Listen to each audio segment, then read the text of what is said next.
In the old days, doctors sometimes used large leeches for bloodletting as a means to heal their patients. The idea behind bloodletting was that there is bad moisture present within the organism, and this bad moisture had to be extracted from the good moisture. Apparently in those days, doctors perceived nature by means of opposites, the realm of good versus bad. In some cases, though, modern conventional medicine still uses the realm of opposites. In cancer treatment, for example, the leeches have been replaced by the scalpel of the surgeon, chemical poisons, and radiation. This does not necessarily mean that the conventional treatment of cancer is incorrect. It only implies that the doctors that practice such a treatment perceive the cells that make up the patient's body in terms of opposites. There are good cells, and there are bad cells. Consequently, the conventional treatment of cancer only allows extreme measures for curing the patient.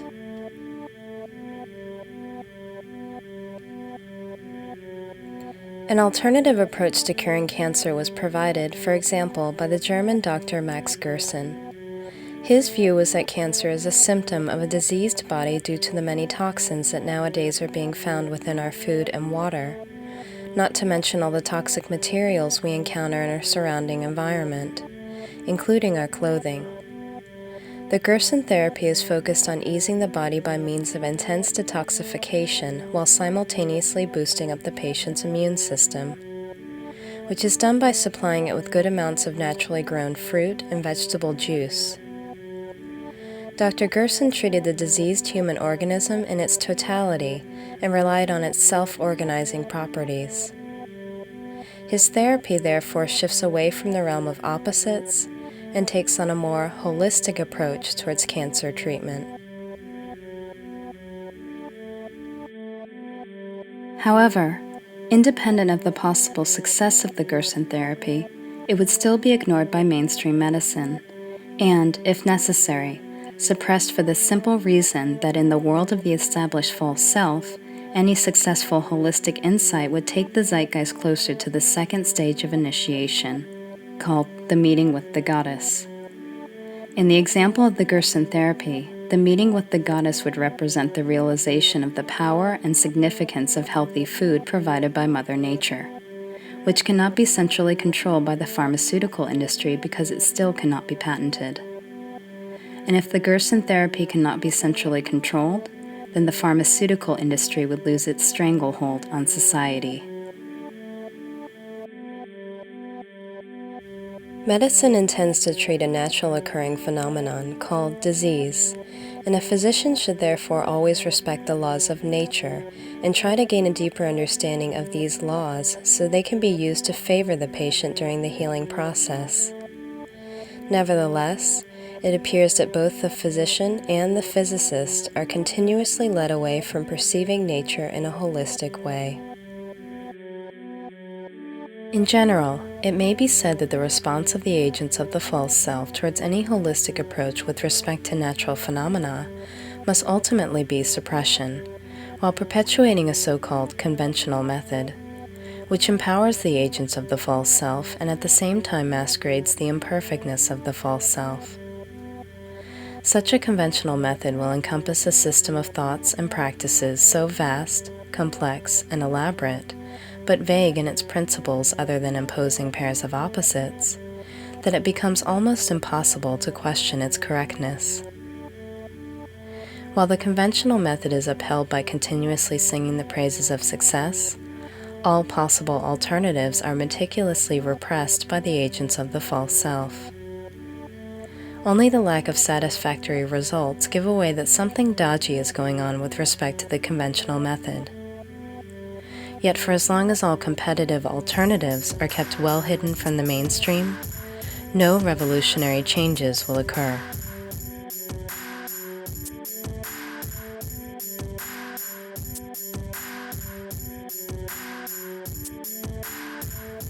With respect to natural phenomena, the holistic approach ultimately tends to be suppressed by the agents of the false self.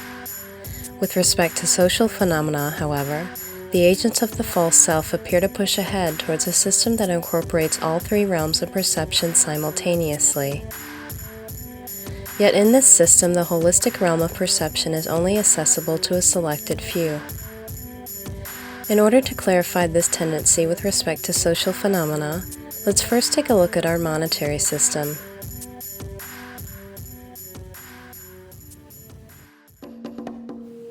For most of us, money and debt are opposites because we make an effort to earn money and try to settle our debts, and therefore most of us live in the world of money versus debt.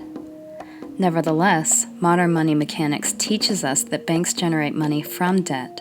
That is, in their view, money and debt complement each other. So banks have managed to enter the realm of complements, and consequently, the more they get into debt, the bigger their significance becomes. Still, a deeper understanding of our monetary system reveals that money nowadays is not backed by any precious metal whatsoever, and therefore that money is valueless. Money is created by the central banks out of nothing. The monetary system has therefore a holistic appearance because money is free from any intrinsic value or meaning.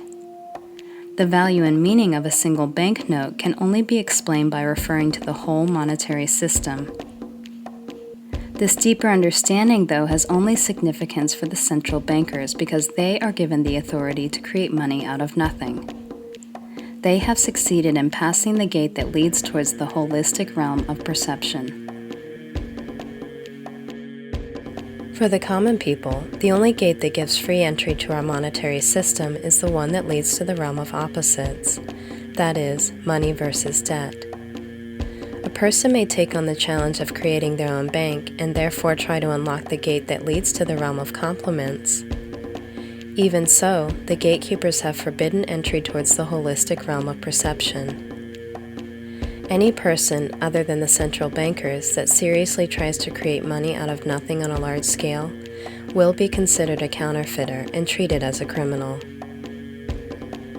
For that reason, the monetary system can at best be classified as a pseudo-holistic system because the common people are confined within the realm of opposites and are continuously suppressed from entering the holistic realm of perception. That is to say, the gates that lead to the different realms of perception are not all open, and we are dealing here with some kind of monetary caste system. This caste system is upheld by a controlling center which sets the boundaries and rules for the monetary system. Needless to say that this controlling center is represented by the central bank. The agents of the false self have, in the economic domain, succeeded in imitating the holistic appearance of the selfless self, while these agents have placed themselves in the center of control and obstructed the entrance. In this case, being in the center of control also means that one can direct the flow of money. For example, which corporations or banks get the flow of money from the government, also known as bailout, while citizens have to pay for this ploy with taxes and losses on their savings due to inflation. The monetary system has transformed into an independent reality within reality, and this could only have been achieved by completely detaching the monetary system from the gold standard and any other physical form of reality. The subject matter of monetary science can completely be detached from reality, and therefore it can be framed within a pseudo-holistic system through the process of social engineering, which results in that only a selected few are allowed access to the holistic realm of perception. The subject matter of a science that intends to describe the physical world, however, cannot completely be framed into a pseudo-holistic system simply because the subject matter of such a science cannot be completely detached from reality for as long as the scientific method is upheld. In the case of natural phenomena, the agents of the false self can only distract the scientist from perceiving reality in a holistic way by introducing a vast, complex, and elaborate conventional method which intends to string the scientist along.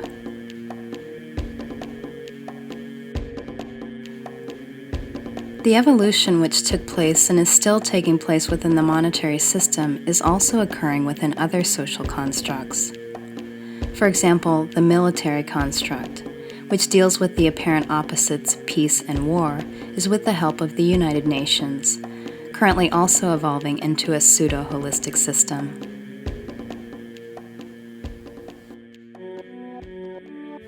For most of us, peace and war are opposites because we make an effort to live in peace and try to settle conflicts, and therefore most of us live in the world of peace versus war. Nevertheless, the world we live in teaches us that governments generate peace from war. That is, in their view, peace and war complement each other. So governments have managed to enter the realm of complements, and consequently, the more they get into war, the bigger their significance becomes. Still, a deeper understanding of the world we live in reveals that peace nowadays is not backed by any moral sense whatsoever. Peace can be declared out of nothing. In order to maintain this fiat peace, however, the masses are guided towards a center of control called the Security Council of the United Nations, which in turn sets the boundaries and rules for peace. For the ones occupying the center of control, the term peace has become a meaningless concept. The emptiness of the concept peace reveals a holistic appearance with respect to the peace system imposed by the United Nations. Yet the presence of a center of control reveals that one is facing a pseudo-holistic system. The entrance to this center can be obstructed, for instance, by taking away the gun rights of the people. Being in the center of control also means being in control of the flow of peace. For example, which country gets the flow of bombs from the UN Global Peace Force, also known as Liberation, while citizens have to pay for this ploy with lives and the blowing up of their homes. Other examples of pseudo-holistic systems that have been imposed upon the masses concern the following pairs of opposites: freedom versus dependence, and divinity versus sin. The further these pairs of opposites are being wedged apart from one another, the more we get drawn into a system that only allows opposites at the extreme end of the spectrum. And the more we are sucked into a system that only allows extreme opposites, the more the system requires a center of control to protect us from the disastrous extreme. The ones that kindly provide us with such protection will only do so to maneuver themselves into the center of control, while setting up boundaries and rules for the herd. For the ones moving towards the center of control, freedom and divinity are just more meaningless concepts. Their interpretation of the term freedom is not backed up by a constitution that upholds the rights of an individual, and their interpretation of the term divinity is not backed up by the openness of Mother Nature. We the people receive the flow of freedom if we allow ourselves to be confined to the rule of law, and we the people receive the flow of divinity if we allow ourselves to be captured by guilt, its updated version being the carbon footprint. Their interest only lies in controlling the flow and to make sure that entrance to the center of control remains obstructed. The same pseudo-holistic system is pulled over our eyes again and again and again. Each domain of the human psyche that can be completely detached from reality is carefully remolded by a well-orchestrated system of thoughts. The subject matter of these systems may differ, the construct remains the same.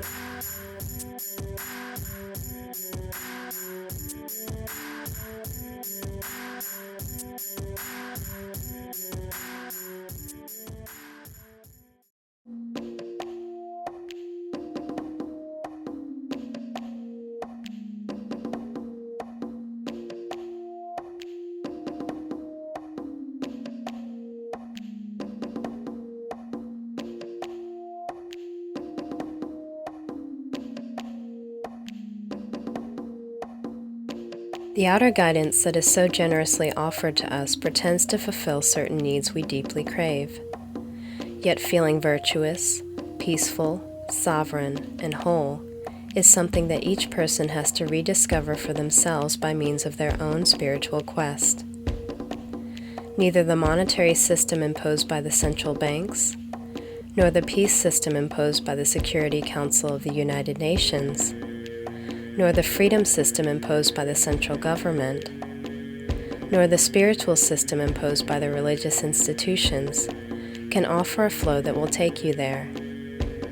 These systems keep us trapped within the realm of opposites, and whatever these systems provide, It is primarily generated from the opposite by the ones that have entered the realm of complements. Consequently, the opposite starts forming a base for the system that is being offered. By the time the presence of the opposite becomes a troublesome symptom, these systems offer a savior of last resort. This last resort, however, is created out of nothing and will ultimately dilute the essence of the system into a meaningless substance. Nevertheless, these systems and their related institutions are the spring that feed the mainstream.